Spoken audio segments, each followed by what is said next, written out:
बे जायगानि आइ आफा रायजो राजाफोरखौ जोङो सुखु दुखु जों खबर लाफैगोन आरो दिनैनि बे साना बारहुंखा गामिनि थाखाय आरो लोगोसे बर' हारिनि थाखायनो जोबोद माने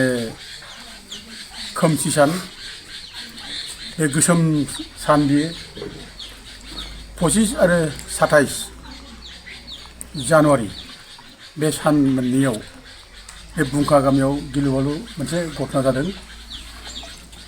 1988 आव दा जों बिदिनो जों बे जायगायाव बे दुखुथिया आइजोफोरखौ जोङो रायजो राजाखौ खबर लानो फैदों दा दिनै लोगोसे बर'नि बाथौ सान फोरबो गोथार बाथौ सान फोरबो दिनै दा दिनै गोथार बाथौ सान फोरबोनि दिनावनो जोंहा दुखुनि सानबो जों दिनै गोसोखांनो गोनां जायो बेसेबांबा गिदिर खैफोदनि सान बे दुखुनि सान बे आरो बर' जारिमिनाव बर' हारिया एसेबां दिन थांना थागोन बे बारहुंखानि 25 आरो 27 जानुवारिनि जा जाथाय बे बर' जाथिजों लोगोसे थाफालांबाय थागोन बे बावजाथाव नङा बियो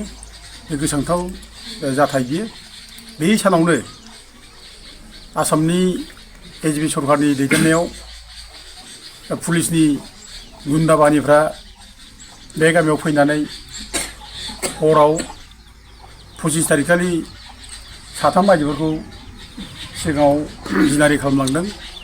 आरो बिनि उनाव आरोबाव 27 थारिख जानुवारि खालि फैबावनानै 7 जन बर' आइजोफोरखौ आरो जिनाहारि खालामलांबावदों गिलु बालु साननै जिनाहारि बे जायगानि आइजोफ्रा आगोर मोनाखै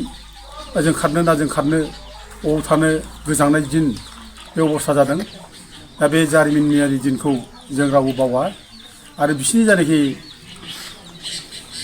जारिमिन बे जोंनि गोसो गोरबोआव बै समनि जाथाय बे जोंनि गोसो गोरबोआव अरायबो दं आरो जों बेखौ अरायबो लाखिनांगोन जों बावनो नाङा आरो जों साननो नाङा जे बे बाथ्राखौ मानो मख'बाय थायो मानो बोनानै लाबोबाय थायो मानो बावनो रोङि बादि मानो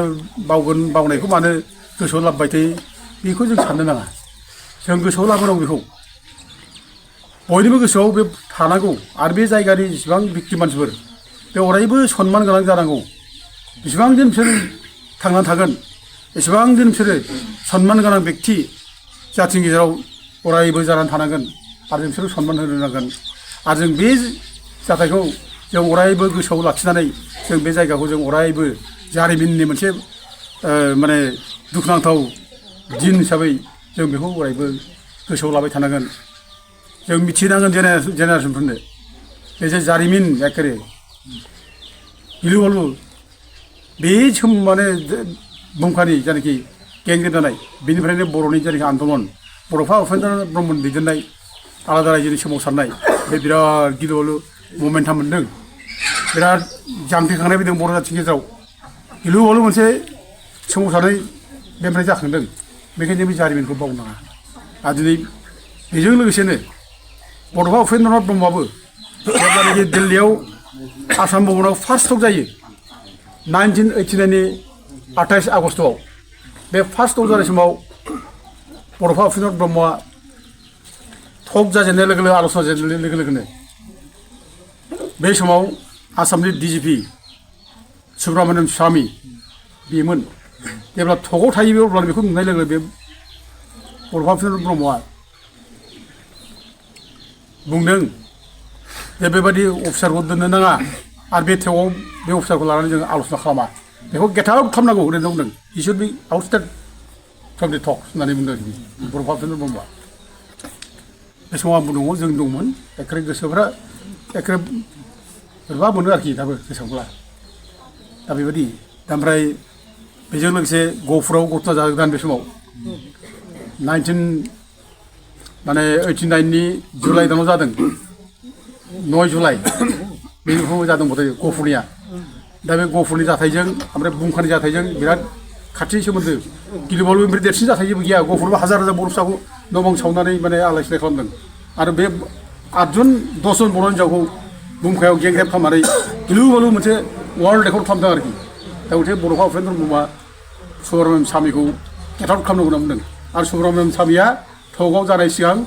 माने बियो बुंदों बर' आर्ट एक्सपार्ट बहाय थिना बुंदों सानदे मेगाजिनाव दा बेखौ लानानै बेखौ बुंदों बेखौ आउट खालामदों टपनिफ्राय ओमफ्राय सुब्रमण्यम स्वामिया बिराद रिकुवेस्ट खालामबाय जे आं खुनुदिन बुङाखै आं बर' जाथिखौ सनमान खालामो बर' जाथिया बिराद सिम्पोल हारि बे जायगानि थागिबि फिसाफोर आं बिदि खोथा बुङाखै होनना बे निमाहा बिदां नैबे टकआव ओमफ्राय अब्लासो भारतनिफ्राय भारत सरकारनिफ्राय रिप्रेजेन्ट खालामनाय बाहागो लानाय डक्टर माने बे माबाया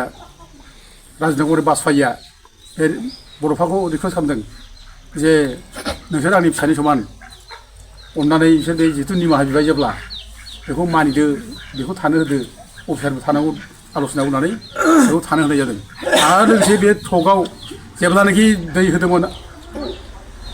जानो फिसा फिसा रिप्रेजेन्ट होदोंमोन बेखौ गासैबो आउट खालामदों जों बे टकआव जोङो आसाम भबनाव थरथिंसे जों दै लोङा आरो जों बिनि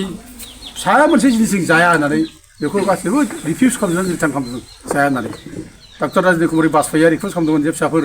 आंनो एरेन्ज खालामबाय बे आसाम गभर्नमेन्ट नङा आंनो होनसै बेखौ उनाव जों जाया गासैबो रिजेक्ट खालामदों दिनै गफुरबादियाव गोबां बर'फ्रा आलाय सिलाय जानानै रिलिफ केम्पआव थांनांदों अरुणाचलाव थाहैनांदों बिसोरनो जेबो हैयाखै आरो जों बेयाव जों जानो जेबो जाया आरो बे माने माबानि दुमखानि आइजोफ्रा न्याय मोनाखै आरो जों बेयाव जों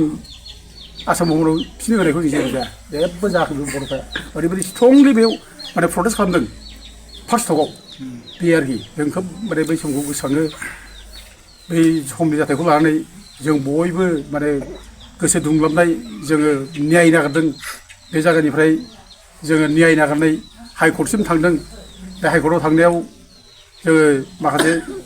बाथ्राखौ जों मख'नो गोनां जायो बे जायगायाव एखेबारे फैनोबो गिलु बालुमोन लामाबो मोजां नङा साल बिफां सिङाव एखेबारे बेयाव फार्स्ट फैजेनदों गणसाम परदेसि रिपर्टार गणसाम परदेसिया फार्स्ट फैजेनदों बेखौ आं मटर साइकेल लाना फैदों बे समाव बयबो गिनानै एखेबारे माबानाय आरोखि ओमफ्राय गणसाम परदेसिया पेपाराव लिरदों पेपाराव लिरनानै जेब्ला साफायो पेपाराव अब्ला हाइकर्टनि चिफ जास्टिस गुमनमाल लधा होनना बुङो आरोखि GM लधा गुमनमाल लधाया बे इभिनिं टि लोंगासिनो दंमोन फेरियाव इभिनिं टि लोंनाय समाव बे मोन्दों पेपाराव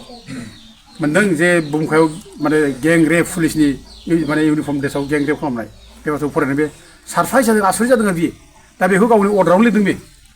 गुमनमाल लधा ओमफ्राय बे लगे लगे सुमथ' खालामबाय बेबायदि केस दंबा कर्टआव बेखौ बिहरजोब्बाय ओमफ्राय हाइकर्टआव बिनि बिसारा जाबाय लगे लगे बे माने अर्डार होबाय जे बे क'क्राझारनि SP खौ मानो दोनखो दाबो मानो सासपेन्ड खालामाखै लगे लगे क'क्राझारनि SPआ आरसि टाइरा सासपेन्ड जादों ओमफ्राय सेरफांगुरिनि आउटपस्टनि IC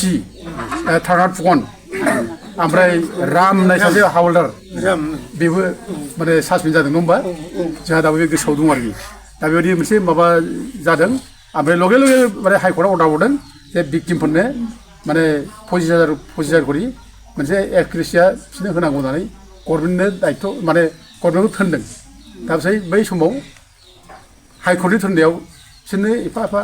एक्ट्रेसिया होनाय जादों दा जिखि दा जादों बिनि उनाव CBI फैदों दा CBI फैब्ला जोंबो फैदोंमोन बेयाव खिन्थु CBIआ लास्टआव बेबो बुंबाय रेपआ जादों नंगौ घटना जादों खिन्थु सोर पुलिसा खालामदों बेखौ खुनु पुलिसा बेखौ माने खोन्थानो राजि जायाखिसै दोनखोमाजोब्बाय गासैबो दोनखोमाजोबनानै दसिखौ हमनो हायाखिसै आरो दाना बेबायदि जादों आरोखि दा जाय हक जोङो बे बुहुमखानि जाथायखौ जोङो बावनानै थांनो नाङा